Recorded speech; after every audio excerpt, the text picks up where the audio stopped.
Hey guys, welcome to the 7th episode of the George and Sami Music Podcast. Today we're going to go back to our roots, I think. We have no guests, and we're doing our favorite bands. We're just going to discuss that today. So mine is Car Seat Headrest and George's is the Beatles. Yep. And we're just sort of going to chill out, we're in our PJs. We're just going to have a good time today. Keep it chill, dude. Yeah. So how do you want to start this off? Do you want to say anything beforehand or like? Well, your song is up first. So I'm just going to let you basically make up the format on the spot. All right, sure. Yeah, okay. First, I want to talk about Car Seat Headrest because they've been referenced in past podcasts, and we've always said that they were it was banned. We couldn't talk about our respective bands. I guess we should. Yeah. So this is the idea of the podcast is that we didn't want to take up everyone's time every episode by talking about our favorite bands every single week. So we just decided from the beginning that we just ban these two bands. But this episode is just sort of an indulgence for us because it's been 6 episodes and we've mostly haven't talked about those bands, so we're just gonna go ahead and I think we've mentioned them every single episode. We probably mentioned that we can't talk about them every episode because it always comes up in our heads. But I'm just gonna give a quick rundown of Car Seat Headrest. So it's really just Will Toledo's band. It was he made this band under on his own. He was in I think actually in high school. He's probably a senior in high school, so our age, when he made this band, and he was alone for a while, so he had to play all the instruments and stuff, and he was he uploaded everything to Bandcamp.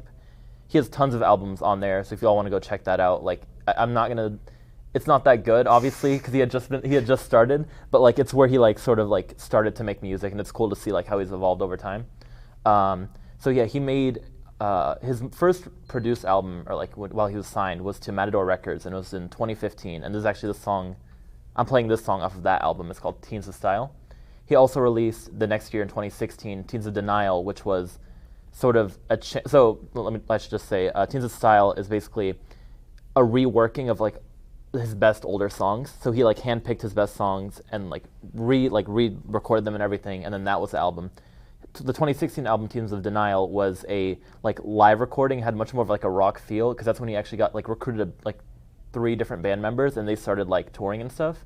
And then 2018, his band and a band called Naked Giants formed together sort of. So now I just saw them live recently actually. Naked Giants would perform live, and they'd be the opener, and then they would all perform together, and that's the main act. And so Will Toledo keeps growing the band and doing all these different things, and it's super cool, and I'm enjoying seeing his progress and stuff. But I guess I'll just play this song now. It's called Mod Gone.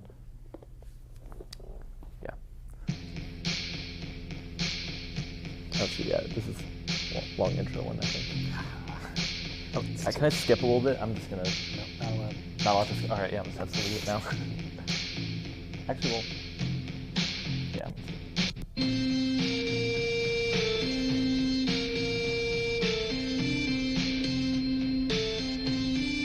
I'm just gonna give you all a little bit from the beginning, and then I'm gonna skip sort of to the end, so you guys get an idea of how the song goes, progresses. This is sort of the verse part. I'm just gonna skip to the end now. This is when it starts. Oh.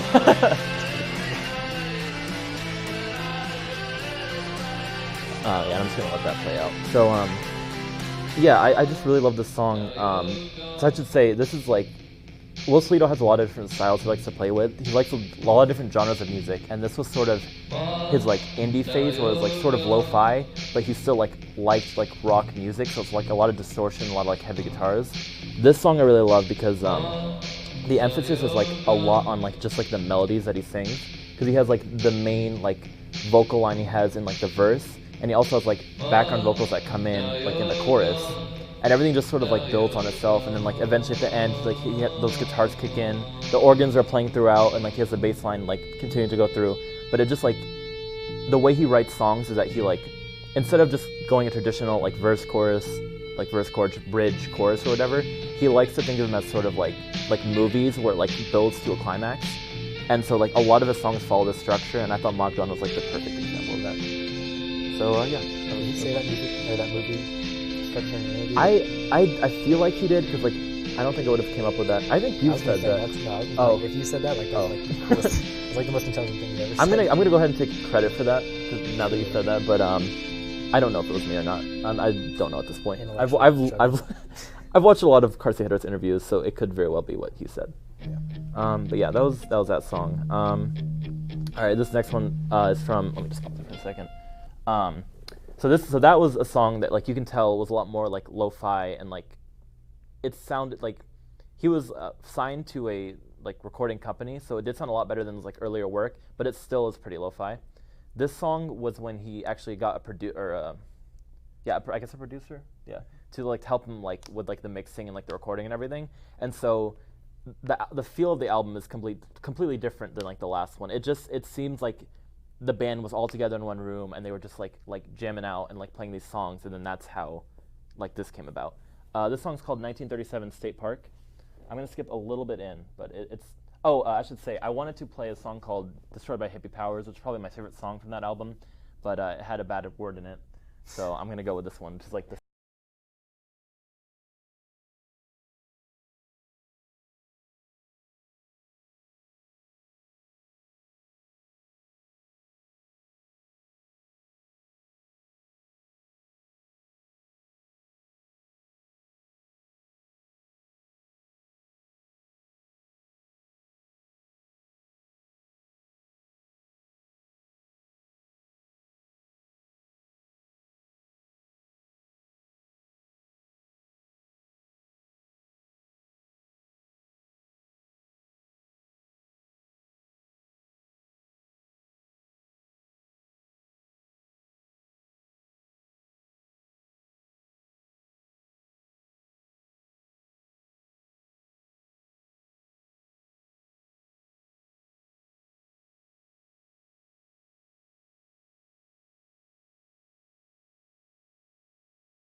Also, super unique. So I mean those are like the main points for like liking the band. I'm sure I'll think of other stuff and I'll want to like talk about it more, but like that's the general. Just shout at the middle of Hard Day's Night. Oh yeah, like right when you're like talking about your Beatles stuff, I will cut you off if I remember something about Carciedras. This is just Carciedras headrest episode actually. Yeah, I'm usurping it. This is just it's just Carciedras. But yeah, now I guess we're gonna transition to the Beatles a little bit. All right, yeah. So it's super hard to talk about the Beatles in generalities because, like, you can't. It's such a big disparity between like some of their early stuff and some of their later stuff. But then, like, even in the beginning stuff, there's I'm gonna say the word stuff like 5 times in one sentence, but just everything sounds different from one album to another, and even from parts of the album to another. Mm. It was, I guess, yeah. I'll give you the history. It was. What? Sorry. So it was George Harrison on guitar, who I think he's not my favorite guitar player, but I think he's a guitar player who can really fit into a song. And I'm going to talk about him like in tandem. Paul McCartney and John Lennon were the two, I'm going to say it, two of the best songwriters of the 20th That's century. That's a hot take. Hope you don't put me in the stake for anything like that. But yeah, those two guys are just so good at coming up with like song ideas and then expanding upon that. And then they got they were lucky enough to have George Harrison, who's one of the best guitar players, who can just like fit in the background of the song, and then like he gets his little solo, and it's fantastic. And obviously he writes his own songs, and I even chose one of them. Yeah, I just want to say, I like how you said he gets his little solos in. I like. Yeah. And then like 5th greatest song of all time, something. Yeah. And then Ringo. Listen, okay, we gotta talk about Ringo. Ringo he's exactly what he needed to be, which is a drummer who's like he's not flashy at all. Like I probably got like my idea of drumming from him, which is that like he just has to fit into the song. He doesn't probably like shouldn't really do too much interesting stuff within a song, because like it's mostly about like John and Paul's like core idea for the most part. But then he and George are able to like take that idea and then make it into like a Beatles song, as opposed to like a George or John and Paul song. Right. Which I think is really great. And we would play some of their music, but the Beatles are famously blockers, so we're not gonna be able to play it on here. But the 3 that I picked, it's an extremely hard process, because there's like a lot of their songs are really great, but they're all like neck and neck. But the 3 that I chose that I think really like embody the Beatles are Hard Day's Night for their earlier stuff, because it's just like it's a fun rocker. It's a John and Paul song. They're just having a ton of fun. George has an amazing solo. Ringo is there. Really keeps the rhythm, beat, man. The beat. Yeah. And then after that, I've got We Can Work It Out, which is like a middle era Beatles song. It's that like John and Paul are starting to do like a little bit different stuff, and you can hear it in the song. There's Paul's like verse and then John's chorus and like a little like organ thing. I think was just George Martin, but like so George Martin was a pretty big part of the Beatles, but you don't worry about him. There's only 4 of them. There's only 2 of them really, but anyway, hot take. Filled with hot takes on this podcast. Yeah, We Can Work It Out. I think I chose that one mostly because it shows John and Paul's like differing styles, but they're both really good and they work within the same song, so it's a good like a good taste of both and like what's to come in the future. And then for the 3rd song, I chose. I mean, I know I've been like taking a dump on Harrison, but I chose Something, which is like one of the best songs of all time. It's so good. This is one where actually John and Paul sort of like fade into the background and let George actually the solo was I was thinking of My Guitar Gently Weeps and it was Eric Clapton, but Something is George has an amazing solo. It's all his lyrics, mostly his instrumentation, I think, and I think it's a really good embodiment of his writing as George Harrison, and as well as like incorporating all the strengths of each of the Beatles. Yeah. Ringo keeps time, so he's really good at doing that. He really does. Like in every song, he's always there. He's always playing the drums. Yep, he's always hitting that hi-hat. Yep. Most of the time. He actually didn't hit the hi-hat all that much. No, he did. I'm thinking of the cymbals. Bro, okay. Bro, who cares about the drummer? Drummers don't get names, basically. Yeah. It's just anyway. But I wish we could play all some of them, but just go check out those 3 songs, and then maybe go check out the entirety of Abbey Road or their entire discography. Depending on how much time you got. Yeah, awesome. And I think you've got a 3rd song for us. Oh yeah, right. So this song, to transition back, I guess, this was the newest album by Carsey Headrest. It came out last year. So in 2011, actually, Will Toledo wrote this whole album on his own called Twin Fantasy, and he posted it on Bandcamp. And I think it was his first album where he didn't like apologize to the listeners for it being bad, because like he sort of like he was self-aware enough to understand that like the stuff he was making like at the beginning of his career was just like not stuff that you'd want to like listen to. Like this was the first album where I think it was this one or like the one right before it where he didn't give a message out like that, and so he always I guess like loved this album. I didn't really know until like when the newer album came out, because he basically just rewrote the entire album. It's like the same songs, except there are now 7 members in the band. He had a whole like all these people to help him out and like give him direction, and he had like a slightly different vision for it. And it's just when it first came out, obviously I was a bit of a purist, so like I still like the 2011 version just because I'd listened to it so many times. But like looking back at it, like this album is just such a great like addition to like his like the 2 albums he had already, because like not many people were gonna go back and listen to his old stuff, and I think the way that he like rewrote or like remade the songs just like will appeal to a lot more people, and it's like way more fun to listen to live because it's like a fuller sound. And so I'm gonna play this song called Bodies, which is a single off that album. And that's a long intro. We got it. It's me this time, yeah. Yeah, so this is the main riff in like the whole song, which is basically just like one string on the guitar, and he plays like single notes, and he like just descends down basically. And it's like a really simple guitar part, which he talked about in an interview that like this song was like really hard to make, like remake, because like originally like he had to do so much like post-production stuff to make that one like guitar like line sound good, because it's not like a cool guitar part, like a riff that you like feel like a Led Zeppelin, right? Like the guitar part speaks for itself, and you can just play it any time. With this, it's like such a boring part that you have to flesh out all the other different parts. So like he has like a lot of different melodies that come in. I'm gonna skip a little bit, or actually, yeah, I'm gonna go ahead and skip probably to the chorus.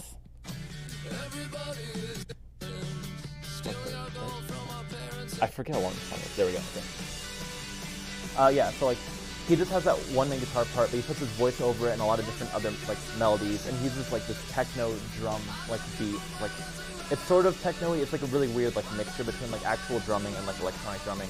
And then obviously like the chorus comes in. He overdubs a guitar part over like the chords that he's playing. Like overdub guitar. It's okay. Like full use that 7-member band. There's a lot. Okay, but I think he does it really well. Like there's a lot of layering in the songs, but it never seems like super redundant or like. I mean, at times it can be over the top, but I still like think of it in like in a good way. And yeah, it's like right here, like he has like his like lyrics that he's singing, and then like the vocal melody that I'm not gonna attempt to sing. Yeah, he can sing pretty high. I mean, it's not always the best, but like he can hit the notes. So like yeah, but yeah, like, and there are a lot of different like transitions in the song and like different like ideas for it. Like just this breakdown where it's just the drums, and then I don't know. There's a lot of different parts in this that make it like it's like a single off the album, but like it transitions so much that like it incorporates a lot of like what makes Car Seat Headrest like really good in my opinion. And of course like this chorus that just cut off. You'll have to listen to find out. Yeah, exactly. Yeah, it's just like a really like catchy part. So like I think he's good at like having a lot of complexity and like layering to all his songs, yet still making them catchy. So yeah, that's what I like about Car Seat Headrest. Yeah. Part 2. I think I didn't know what other songs he would pick, but I knew he'd pick Bodies just because like when I think of Car Seat Headrest, this sort of like embodies everything that I think. It's got like that structure that you talked about, which I really like, is that, you know, it doesn't really like go like this or anything. It like builds and then just sort of like, I mean, it doesn't drop off, but like, you know, it hits the climax and then like stuff happens afterwards. But yeah, I think the build is amazing. It's got his like really, it's like borderline pretentious lyrics, but it's not quite pretentious because it's like, it's funny. Yeah, it's kind of funny, but it's like, oh, you know, this is like the pre-chorus. I'm referencing now. Like, look at me. But like he doesn't do it in a pretentious way. If I haven't gotten that across yet. Yeah. Thank you, George. And yeah, wish his voice was better, but okay, he's not a bad singer. No, he's not a bad singer, but he writes vocal parts that like should be sung by like I don't know. Yeah. The Maroon 5 guy doesn't he have big range. Adam Levine. That's the guy. Yep. I'm pretty sure he does. That's the standard for good singing. That Adam right Levine. Now, if you're not Adam Levine, like, did you see him? Okay, real quick, the halftime show. Didn't watch that was pretty bad. Hot take. That was a bad halftime show. Not even because of the world on fire with these hot takes. Okay, you're one to talk, George. How many times have you referenced hot take? Like the Beatles are a good band. Like I am allowed to. All right. Anyway, Adam Levine. Yeah, like it's not even for the fact that they didn't like play the SpongeBob, or what's it called? What was that song from SpongeBob? Sweet Victory. Yeah, Sweet Victory. He was just like he wasn't that good. Like he's not that good at singing. I feel. I think he gets too much. I'm sorry. We're gonna go ahead and Car Seat hating on Maroon 5. Exactly. Just scrap everything. Yeah. I don't even care about Car Seat Headrest anymore. Can we just hate on Adam Levine? Yeah, let's work on that new graphic right now. Yeah. Anyway, he doesn't write to like his skill level almost. He just writes like the best song he possibly can, and then like it sort of seems like he's like trying to catch up with the song he wrote when he's playing it. That makes sense. Like as you said, like in his head when he came up with that melody, it sounded really good, but when he played it, like he had to work really hard to like get to the thing, his like, you know, vision for the song. Right. I would say that's what's making him that's what makes him like a great like musician. I would say is absolutely. that because I think like every album that's come out I think has been really great, but also has like a distinct sound. It's been different every time. So I think he just continues to grow and continues to like use these different styles in his songs, and I don't know. I'm just really looking forward to like whatever new project they're gonna put out, because I don't know. Like I don't want to rush him, but like I need an album. Like I need a new album. Come on. Like Twin Fantasy, loved it, right? But I'd also already had Twin Fantasy since 2011. Yeah, new album. Anyway, Did they play any new stuff at the show, or was it all? It was all. I mean, yeah, he has so many like songs that like there's enough to fill out. Oh. No, like just forget some of them. Yeah, because he has like from his like released stuff, he has like 30 or 40 songs or whatever. Like Matador, like from Matador, like that like released stuff. But I forgot what I was saying. 40 released songs. Matador. Yeah. So like he has like all this like different varieties. So, like I don't think he even has to like he wouldn't need to play new songs to keep the show interesting. But I really wish he would have. I don't think I guess he hasn't written anything yet. I'm not sure. He does. Okay, real quick. We have to wrap up soon. But at the live show, he has a song called "Sober to Death," which he wrote, and he combined it with like a Neil Young song, and like he transitions in between like the song from like "Sober to Death" to that Neil Young song, and I forgot what it was called. But it's like the guitar player goes in and sings. Like Will Toledo will be singing his "Sober to Death" song, and they'll cut, and then the guitar player will be like singing the Neil Young song, and then at the end, like they both combine in, and they're basically playing the same song because they have so many members. They can like fit all these different melodies into like one show and like one song, and then Will Toledo then goes ahead and sings a Stevie Wonder song, "Don't You Worry About a Thing," over that, and like it sounds like chaotic, but it was so good and just worked so well. Like it was like the epitome of like building to a climax. Yeah. But I'd say that. Sorry. Wreck, but apparently it's good. Yeah. All right. Well, we're fresh out of time for this podcast, so Sammy, why don't you wrap us up since I had to put this filthy earbud in my ear. All right, man. Well, thank you guys for watching. I hope that you all go check out Carsey Headrest and the Beatles if you haven't already. And I guess we'll see you next episode. So, yep.